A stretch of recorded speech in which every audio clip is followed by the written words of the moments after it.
Magandang araw po, mga kaibigan. Welcome po sa Kulil TV. Ating pong tunghayan ang aking kwento na pinamagatang Married to the Mysterious Lover. Pero kung bago ka pa lang sa aking channel, paki-like po ng aking video, paki-click po ng subscribe button gayon din ang bell icon para lagi kayong updated sa mga paparating ko pang uploads.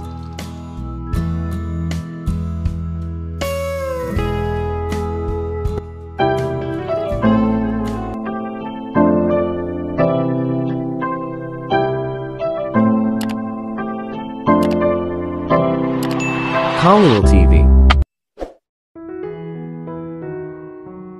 Part 25. Iritadong tiningnan siya ni Sabrina. Walang humihiling sa kanya na magsalaysay ng kahit anong kwento. Wala siyang oras para sa mga kalokohan. Napahiya si Conrad. Hindi niya alam na maiirita siya sa mga sinasabi nito.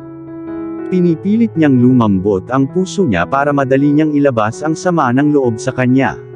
Hindi siya nagsusumamo sa ngalan ni Maya at ng kanyang ina, nagsusumamo siya para sa sarili niyang mag-isa.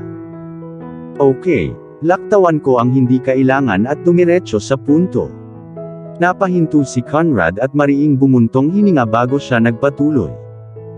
I'm sorry sa lahat ng nagawa ko sa iyo sa nakaraan. Nagkamali ako at wala akong nalaman na kaligayahan simula nang ikasal ako kay Maya. Nagmamakaawa si Conrad. Nakatitig lang sa kanya si Sabrina. Hindi niya alam kung ano ang sasabihin o iisipin tungkol sa pagsusumamo ni Conrad. Iisipin ba niya ang sinabi sa kanya ng kanyang ina at kung paano niya hinila ang mahabang buhok sa sahig hanggang sa mawalan siya ng malay?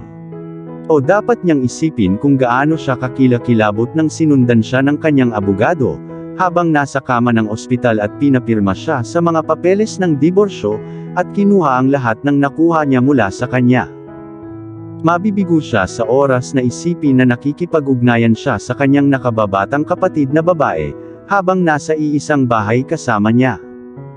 Ilang araw lang matapos niyang pirmahan ang mga papeles na sila ni Maya ay nagpakasal.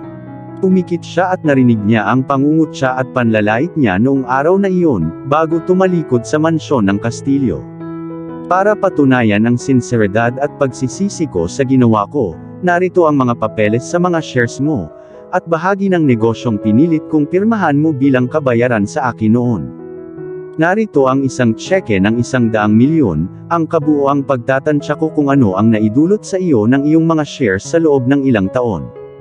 Lahat ng nawala mo dahil sa akin, doble ang ibabalik ko. Ang gusto ko lang ay ang iyong kapatawaran. Please Sabrina, patawarin mo ako sa aking kasamaan, paghingi ng tawad ni Conrad. Tumingin si Sabrina sa kanyang mga mata at nakita niyang sinsero siya. Nagsisi siya sa ginawa nito sa kanya noon. Iniharap sa kanya ni Conrad ang mga dokumento, at iyon ang parehong dokumentong natanggap niya noong binasa ang testamento ng kanyang ama. Nakita niya ito at alam niyang ito ang orihinal na kopya. Narinig kita, pero hindi ko sinabing napatawad na kita at hindi ko nakalimutan.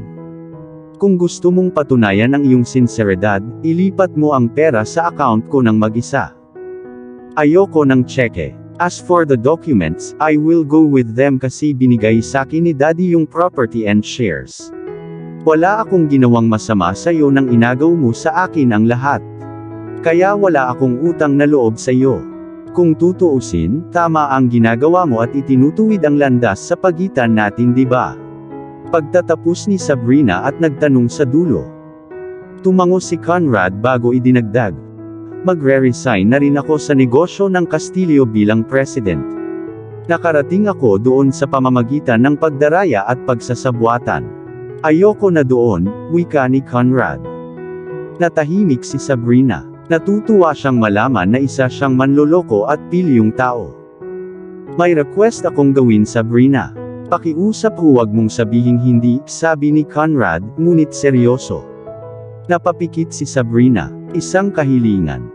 Siya ay may mga kwalifikasyon upang hilingin sa kanya dahil lamang sa siya ngayon ay may ilang mga bagay sa kanyang pag-aari. Kinuha niya ang mga dokumento at papel sa mesa sa pagitan nila at inilagay sa kanyang bag. Pagkatapos ay tinanong niya si Conrad kung ano ang kanyang mga kahilingan.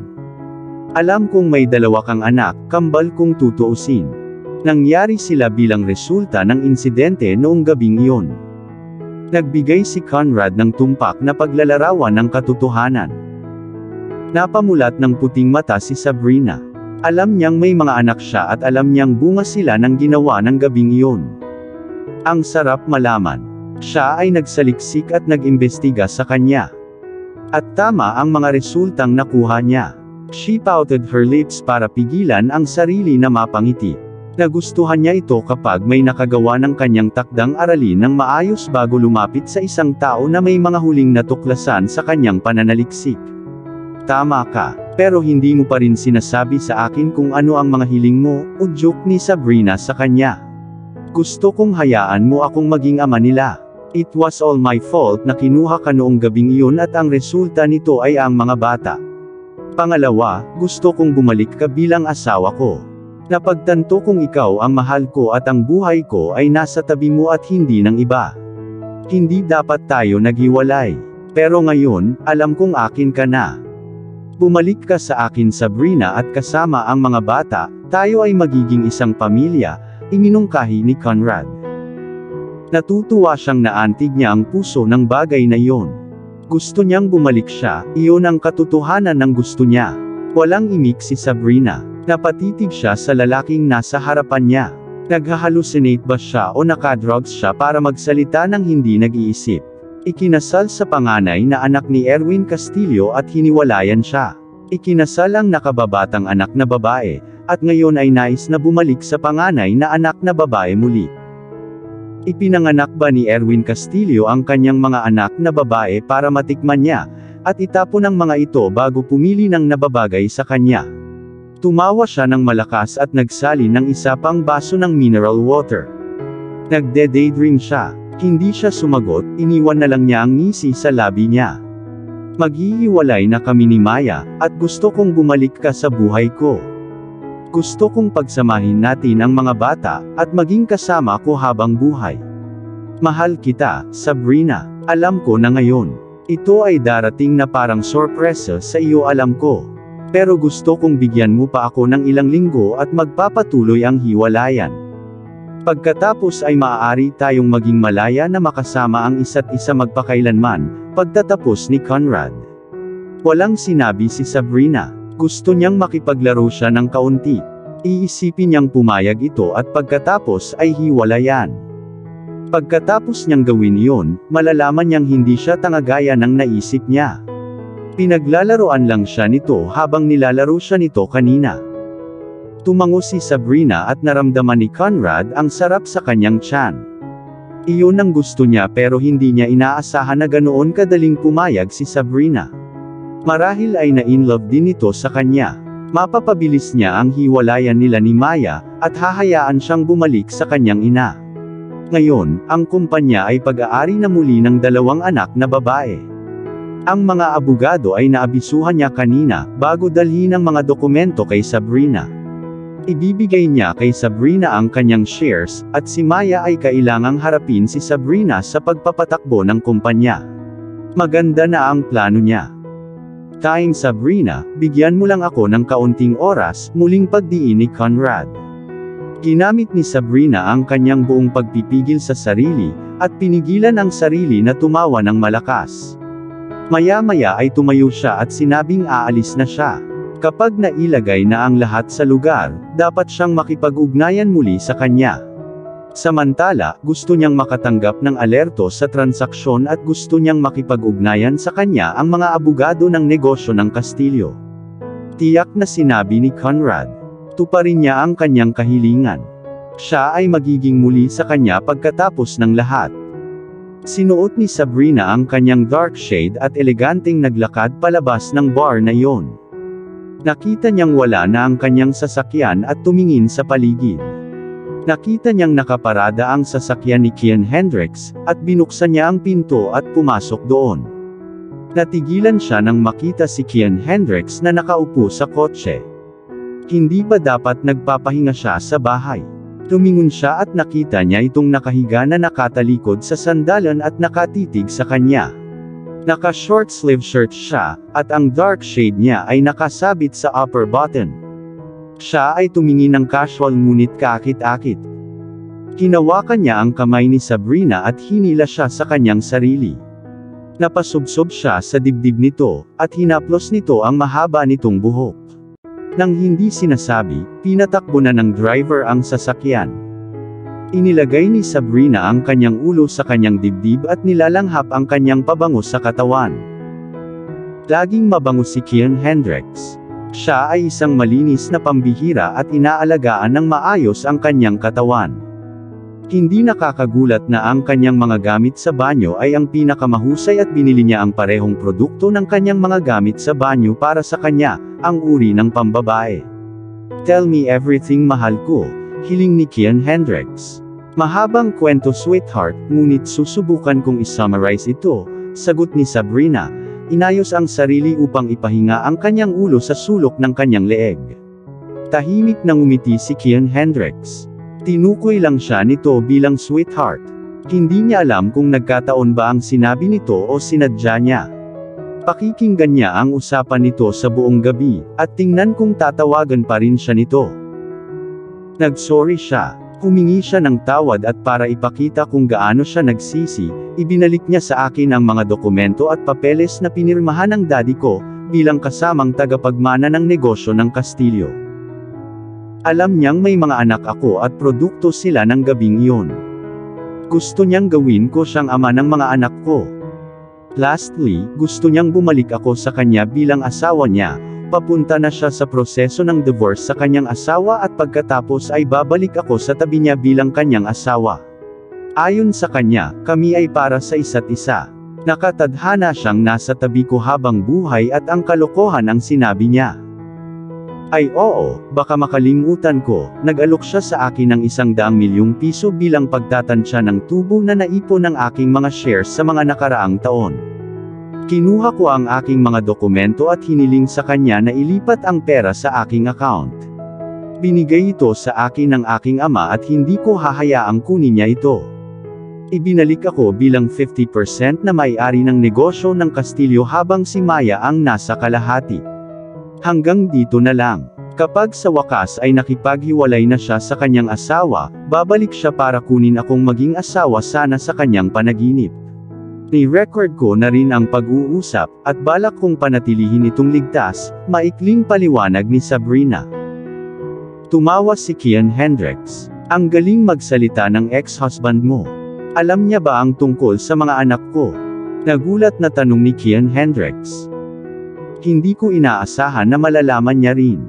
Pero sa kabila nito, gusto niyang gawin ko siyang ama, wika ni Sabrina na tahimik na nakangiti.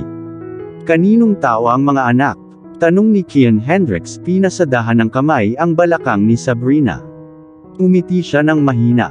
Gustong maging ama ng kanyang mga anak. Kahit na siya ay patay na, ang kanyang mga anak ay hindi maaaring pumunta sa iba. Pasalamat na lang at kasama na nila siya, kung hindi, medyo mahirap kung nasa tabi niya sila. Hindi ko alam kasi hindi yung mga anak na pinanganak ko, deklara ni Sabrina. Sumirit siya sa pagitan ng nagngangalit na mga ngipin. Ang pag-iisip ng kawalang isip ni Conrad ay nakakainis sa kanya. Tara na, mag-dinner na tayo. Alam kong wala kang ibang in-order maliban sa mineral water doon, wika ni Kian Hendricks. Paano mo nalaman ang kinuha ko? Tanong ni Sabrina. Wala siya roon at alam niyang wala siyang kinakain, at ang tanging mayroon siya ay mineral water. Dahil nanunood ako noong dumating ka at bago pa dumating si Conrad, sagot ni Kian Hendricks. Naantig si Sabrina. Maaasahan kita. You are the best sweetheart, sabi nito sabay himas ng noo sa mabalahibong panga nito. Salamat, mahal ko, sagot ni Kian Hendricks. Sinabi niya ito sa pangalawang pagkakataon, tinatawag siyang sweetheart. Parang alam niyang tinatawag niya ito. Hindi nagtagal ay nakarating na sila sa isang restaurant at naghapunan ang magkasintahan. Tuwang-tuwa si Sabrina noong gabing iyon. Si Kian Hendricks ay magsasabi ng mga bagay na magpapasaya sa kanya at siya ay matatawa. Siya ay nagkaroon ng magandang gabi bago sila nagpasya na umuwi. Tinawagan ni Jake si Sabrina at sinabing gusto niya itong makita. Sinabi niya sa kanya na maghintay, pauwi na sila. Ngunit nang makasakay na sila sa sasakyan, hinila pababa ni Kian Hendricks ang partition. Hinila niya si Sabrina sa kanyang sarili at sinimulan itong halikan. Ito ay mainit at malalim. Hinalikan siya ni Sabrina ng mabangis. Itinaas niya ito hanggang sa kanyang mga hita at hindi siya mabusog. Sa unang pagkakataon, hinubad niya ang kanyang suit at hinawakan ang kanyang dibdib. Isang mahinang alinghing ni Sabrina, na lalong naging mabangis ang paghalik. Lalong humigpit ang pagkakahawak nito sa kanyang dibdib habang hinahaplos niya ito. Kung wala sila sa sasakyan at may kasama silang ibang tao, nag-alinlangan si Kian Hendricks kung makakapit pa ba siya.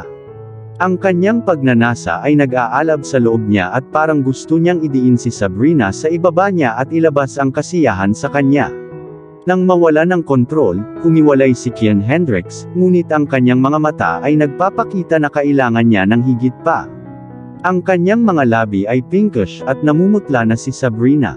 Niyakap niya ito ng mahigpit, gusto niyang pakalmahin ang naguguluhan niyang emosyon. Ramdam ni Sabrina ang mabilis na pagtibok ng kanyang puso. Hinahaplos niya ang buhok niya. Maya-maya ay nakita niyang malapit na sila sa mansion nang sinabihan niya ito ng, tutulungan kitang mag-button ulit. Ngunit bago niya mahawakan ang mga butones, sinimulan na ni Sabrina ang pagbobutones. Hindi niya kayang hawakan muli ang kanyang dibdib. Umalis siya sa mga hita ni Kian Hendricks at umupo sa upuan sa tabi nito. Inayos din niya ang kanyang sandong ngunit kitang-kita ni Sabrina ang bukol sa kanyang pantalon. Maya-maya ay huminto ang sasakyan sa harap ng mansion, bababa muna ang amo at ang kanyang babae bago ito iparada sa garahe. Lumabas si Sabrina at pagkaraan ng ilang segundo, sumunod naman si Kian Hendricks. Mukha na naman siyang kalmado na parang walang nangyari. Dumilat ang mga mata ni Sabrina sa ibaba upang tingnan kung nagmatigas pa rin ang bagay, ngunit wala siyang nakita. Ako na ang bahala, sabi ni Kian Hendricks, inilapit siya sa kanya. Humakbang sila sa mansyon, at nakakamangha ang tanawing sumalubong sa kanila. Naka-blindfold si Jake at naglalaro ng taguan ang dalawang bata. Hahanapin niya sila at iniiwasan siya ng mga ito. Pumasok ang kanilang mga magulang, walang tunog ang pinto. Nakita nilang hinahanap sila ni Jake gamit ang kanyang mga kamay, at hinawakan ang iba't ibang sofa sa malaking sitting room. Sinenyasan ni Sabrina ang mga batang lalaki na tumahimik. Siya at si Kian Hendricks ay nakatayo at nanood. Nakakaawa ang itsura ni Jake dahil dadaan sa pagitan ng hita niya ang mga boys at hagikgik at hindi niya maagaw ang mga ito. Kayong maliliit na bata. Nakikita ko kayong matalino tulad ng inyong ama, pero wag kayong mag-alala, kukunin ko kayo, pagmamayabang ni Jake. Humahagikgik ang mga batang lalaki at bawat isa ay nagsabi, Tito halika at kunin mo ako. At lalakad si Jake sa direksyon ng boses. Ngunit ang mga batang lalaki ay umalis sa lugar. Si Sabrina ay tumatawa ngunit tinakpan ang kanyang bibig. Nakatayo lang si Kian Hendricks na walang ekspresyon. Naalala niyang ito ang paborito nilang laro noong mga bata pa sila. Palagi na lang silang dalawa ni Jake, maliban na lang kapag may mga anak ng mga kaibigan ng kanilang mga magulang na dumarating. Palagi niyang hinuhuli si Jake, ngunit halos hindi siya makuha ni Jake. Biglang huminto si Jake. Tumayo siya ng nakapamaywang. Dumating na ba ang daddy niyo? Tanong ni Jake. Naramdaman niya ang pabango sa katawan ng kanyang kapatid. Gusto niyang malaman kung nakabalik na sila.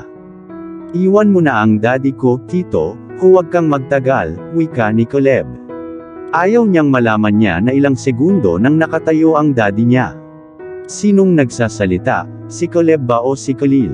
Tanong ni Jake, dahil hindi niya alam ang pagkakaiba nila at magkahawig sila ng boses. Si Caleb Khalil ba? Sagot ni Caleb at nagsimulang humahagikgik silang magkapatid. Galit na galit si Jake.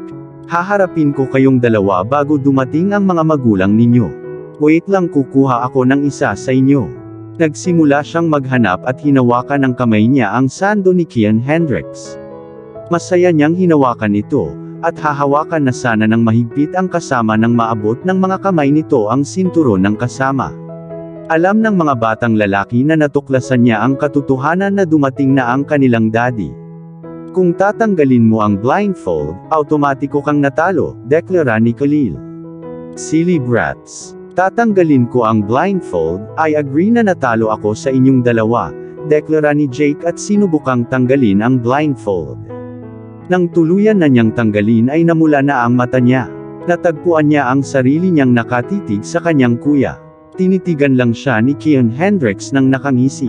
Kahit maliliit na bata ay kayang makipaglaro sa iyo, sabi ni Kian Hendricks. Huwag mo akong sisihin, eldest master, ang mga batang lalaki ay sobra ka sa kanila. Hindi man lang kita matatalo. Paano ko matatalo ang dalawang bersyon mo, katwiran ni Jake sa sarili. Nilampasan siya ni Kian Hendricks at sinabing, malamlam na dahilan. Ang mga batang lalaki ay pumunta sa kanilang ama, itinapon ang kanilang mga sarili sa kanya. Binuhat silang dalawa ni Kian Hendricks. Gosh, nagiging mabilog kayo at tumaas ng husto ang bigat ninyo, pang-aasar niya.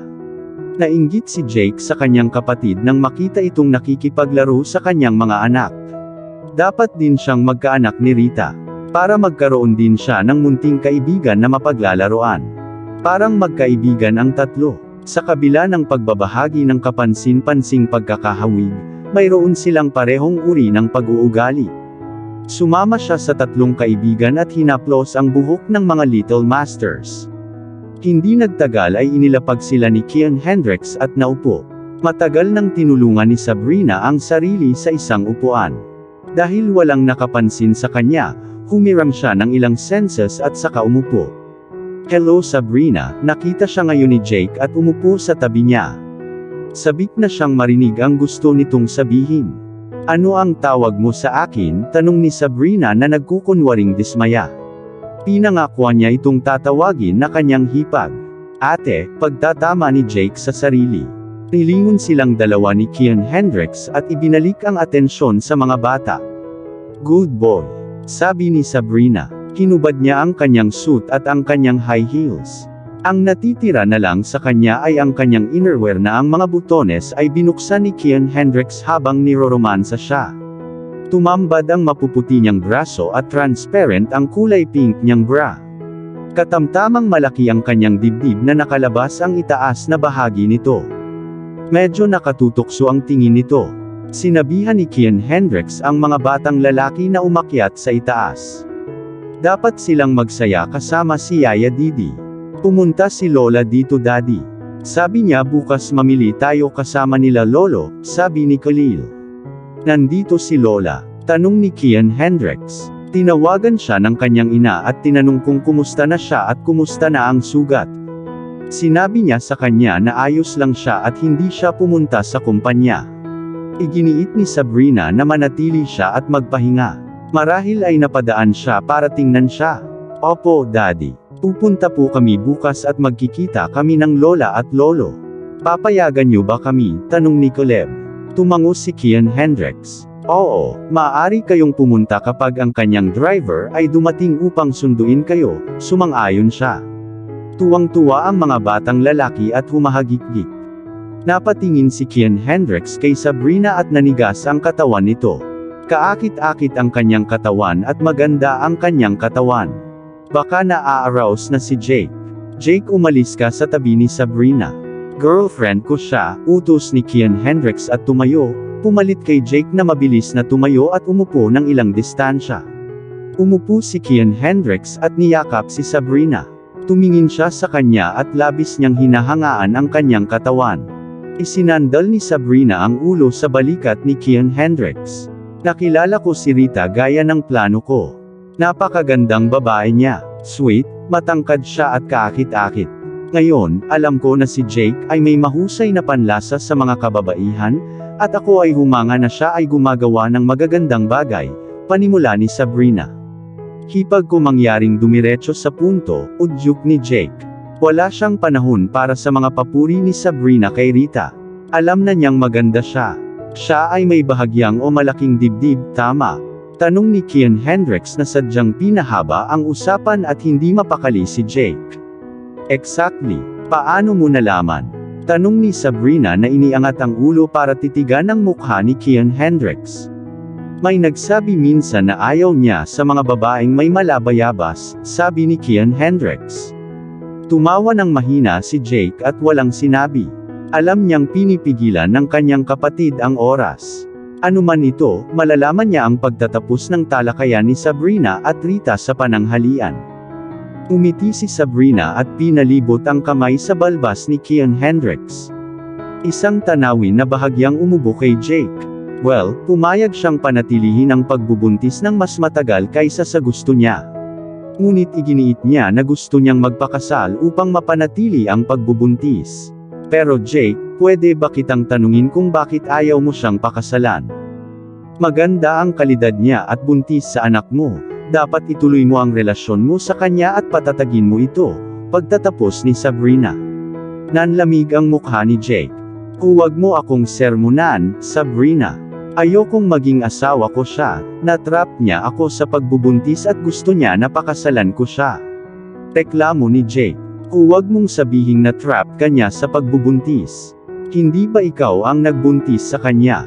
Hindi mo ba siya kinulit at nasiyahan ka sa iyong sarili? Paano mo masasabing ikaw ay na-trapped? Kailangan mong kumuha ng certificate para sa kanya, Jake. Kung gusto mong makita ang iyong anak sa loob ng ilang buwan, pahayag ni Sabrina. What do you know about the pleasure of being fucked, Sabrina? Hindi ko inaasahan ang kalalabasan na ito mula sa iyo.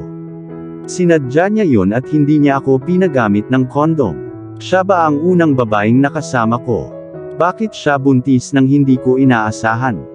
At sasabihin mo sa akin, na dapat ko siyang pakasalan kung gusto kong makita ang baby ko. Noong buntis ka sa mga pamangkin ko, bakit hindi mo ipinalaglag ang pagbubuntis na hindi mo alam kung paano ka nabuntis? Bakit may mga babaeng hindi maging disente? Lastly, alam kong si Kuya Kian Hendricks ang una mong lalaki, ginawa kanyang babae. Bakit hindi ka tumalon sa kanya at humingi ng certificate from the Bureau? Nagsasalita ka sa paraang hindi ko inaasahan sa iyo, Sabrina, at nasasaktan ako. Hindi ko siya mahal, ayoko, deklara ni Jake. At dito na po, nagtatapos ang part 25 ng ating kwento. Sabay-sabay po natin abangan ang susunod na kabanata. Paki-support rin po ng mga kwentong pag-ibig ni Dion Channel TV na asawa po ni Khalil TV. Maraming salamat po. God bless and stay safe everyone. Shout out po sa ating mga kaibigan na sina Nora Abdulkadir of Bahrain, Adelita Shirikian of Jerusalem, Israel, Marian Sushon of America, Mary Ann Bakat of Abu Dhabi, UAE, Nelly Gallo of Canada, Abun Shoji of Japan, Anna U. Powell of Florida, USA, Evangeline Caballero of Kuwait, Emma Morgan of Kent, Seattle, Washington, USA, Evain Loha of Hong Kong, Annalisa Trinidad of Guagua, Pampanga, San Matias, Minda Adlawan of Davao City, Marivic Barquil of Kuwait, Lorena Barbosa of Moscow, Russia, Luz Tua of Israel, Trinda Sotelo of Umingan, Pangasinan, Teoni Villaris of Hong Kong, Simpatica of Singapore, Darkman Ed at Mimi of Canada, Devorah Valdez of Singapore, Diana Francisco of UAE, Connie Maximo of Taiwan,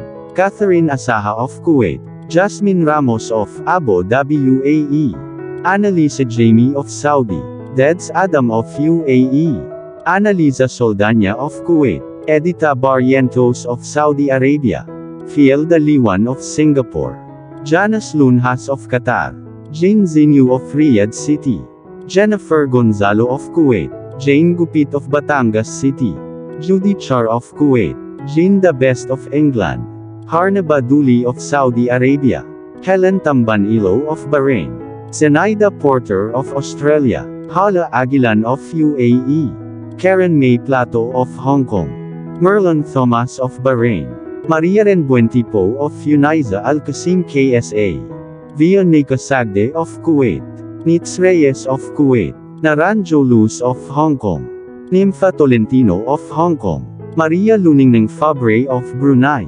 Castaneda Jane of Macau, Cheryl Pastor of Hong Kong, Blessy Avitrio of Cyprus, Europe. Brigada Arconado of Hong Kong. Sia Sampok of Riyadh, Saudi Arabia. Cheryl Crofts of Australia. Coco Alcos of Germany. Elorder Dates Linkay of Hong Kong. Concepcion Zingabo of Qatar. Chiang Lo of Hong Kong. Elisa Orivilio of Barcelona, Spain. LV Canlubo of Batangas. EJ Cat of Hong Kong. Flor Arcega of Ambulong, Batangas City. Gemma Cubila Geraldo of Cyprus. June Gwyneth Igorot Country Sounds of Hong Kong. Hayane of Japan. Janine Castaneda of Casantaan, Urdaneta, Pangasinan. Jen Pitao of Qatar. Taylon 21 of Hong Kong. Liz L. Ignacio of Hong Kong. Julie Bodoy of Italy. Marshall Lemery of Israel. Manang Mary's Channel of Oman. Maricel Love of Doha, Qatar. Mariam Hilario of Hong Kong. Melanie Isidro of France. Marivic Mauricio of Hong Kong. Meloji Sago of Singapore. Margarita Obunia of Dubai. Maria Cristina Uding of Riyadh, KSA. Manette Chavez of San Diego, California, USA. Mary Grace Galen of Riyadh, KSA. Mayu Calamente of Qatar. Maricel Dela of Hong Kong. Zenaida Bolo of Riyadh, KSA. Rodover Magallanes of Hong Kong. Provlin Gamboa of Taiwan. Vilma Abrium of Macau. So Mendoza of Abu Dhabi, UAE. Rowena Bandong of Macau. Putri Bungso of Riyadh, KSA. Ray Jane Costa of Casantaan, Urdaneta, Pangasinan. Reynaldo Castaneda of Cabuloan, Urdaneta, Pangasinan. Olivia Dupagan of Singapore. Deleth Sevilla and Renan Sevilla of Alhambra, Los Angeles, California. Thea Williams of New Jersey, USA. Ludi Fan of Australia. Lorna Bayunas of Qatar. Tuisita de la Cruz of Riyadh, KSA. Mercy Hernandez of Israel. Neri Uy of Hong Kong. Kenta Hamamoto. Fe Cruz. Vladimir Casimo. Glyceria Salab. Rex Roy. Jules HL101. Gemela Dumasil. Elsa Maestro. Jelon Dennis Ruiz. Gloria Cha of Quezon City. Gina Judy Adan. Josie Silva. Ruth Mayru. Sheila Rubio. Zenaida Abo. Tin Oronan Updates. OFW Adventures 404. Patsy CP. Reina Roque. Mari Lupanerio. Gina Olan. Amalia Kapati. Jacqueline Pascual. Elisa Mendoza. Mary Grace Patricio. Sunida Abo. Arlene Esdava. Alia Garbawi. Arceli Alvaro. Angelo Cabrera. Alan Van Dinter. Alma Estures. Adnol Alods. Alma 1027. Angelica Fabroa Montajes. Azumi 12 Gamang. Alma Buena. Angelo Fuchs. Boots Gabriel. Boleza Buenaventura. Babylin Ramirez. Begs General Udin. Beth Fernandez. Dear Lady Love TV. Debbie De La Roca. Shunli Diaries. Love Top Secrets. Twin Angels TV. Churito Flores. Conchita Alcos Rage. Cynthia Neva. Carmel Tagupa. Cher Blanche. Charlene Canete. Comwat May 2020. Dina Moises. Divina De Guzman. Delia Kinain. Dorsey Mendoza. Didang Soaban 03. De La Cruz Aloha. Ellen Juanilo. Eve Tisoy. Esther Serdancilo. Emerita Ariola. Eileen Montalvo. Edna Vinger. Aditha Barrientos. Elizabeth Plagaria. Gloria Abihiro. Femalig Onlina. Francis Grace Villegas. Fena Veras. Raquel Calao. Feli Upai. Grace Soco. Feli Cockle. Girly Bautista. Jenny Cabanca. Spice 221. Gemma Valmonte. Gloria Balan. Jin Kyle Alonzo.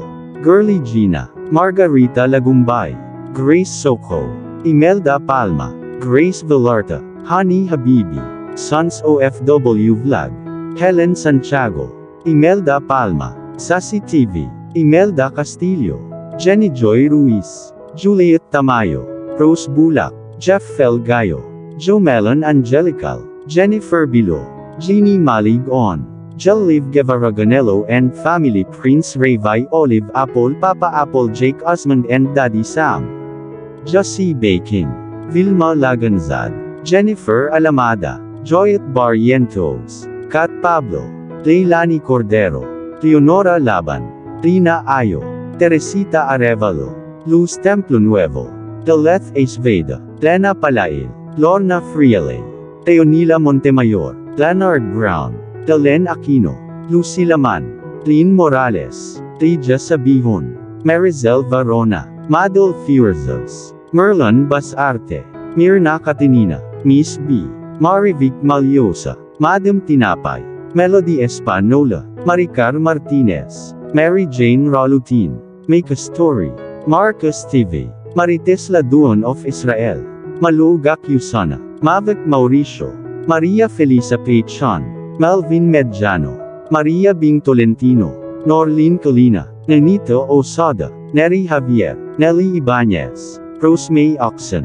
Rowena Blancada, Ronda Carion, Razel Gin Caliaen, Remilin Saliat, Rosie Paquiausi, Regilan Santos, Ruth Tambagahon, Rubili Balbon, Rosita de la Torre, Rodney Santiago, Raquel Epe, Regina Ward, Sydney Hassam, Sherlon Reneba, Shirl Pasakay, Sazith Oikawa, Susan Naval Castro, Susan Veril, Shanine Linas, Teresita San Luis Maliari, Vilma Sakin, Vina Angeles, Vilma Mariano, Yasrina Abdullah, Ruby Pedrajas, Yams, Zed Tago, Marieta Minada of Negros Occidental, Elsa Dishman of Kentucky, USA, Aida Silvestre, Marisa Vinas, Marifi Cuarez, Maribela, Maricel Lara, Rose Labor, Mariben Montajes, Sur Aida Minalin Raja Muda Makagkalat Salmo of Upper Bikutan Taguig City, Aloha de la Cruz, Angela Villapa Sibayan at sa mama niya na si Jesusa Sibayan, Evelyn Leopoldo, Eileen Paloa, Jana Ray Castaneda of Dubai, Nancy Arena of Macau, Angela May Texon, Diane Lauretti, Celine Piger, Christine Cotivo of Aman, Malu Pineda of Dubai, Lilian Madria, Alma Chano Padsuyan, Loida Di Castro, Marlon Lopez, Lerma Carbunco, KW Star, Marilu Antaypuesto, Mariam Dulay Carion, Rakila Yakan, Jergine Alvanes. Maraming salamat po sa laging pag-support nyo sa Dion Channel TV at Kalil TV. God bless and stay safe.